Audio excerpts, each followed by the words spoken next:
You cannot talk of political independence when you have no economic independence. Economic independence is the most important thing. Others follow. And we must empower our people and make sure they are protected from unfair competition by people who do not belong here. And I'm not saying we have anything against investors. We want them to come, but we want them to work with us. And we don't want them to come and destroy the local capacity.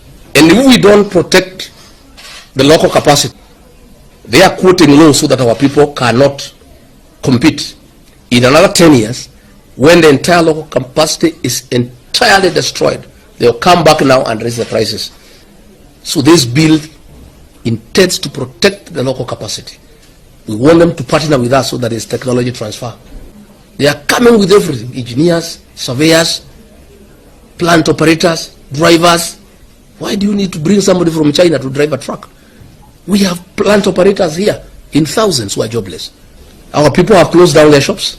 There's no business. These guys now have come, they are even hawking. They are opening retail shops, and we want to challenge the Ministry of Interior. All these Chinese who are here doing manual work, where did they get permits to come to this country?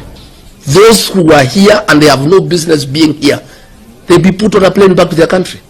But gentlemen, are you telling me that we have no people who can repair tubes when there is a tire burst? Surely, these people have come too much.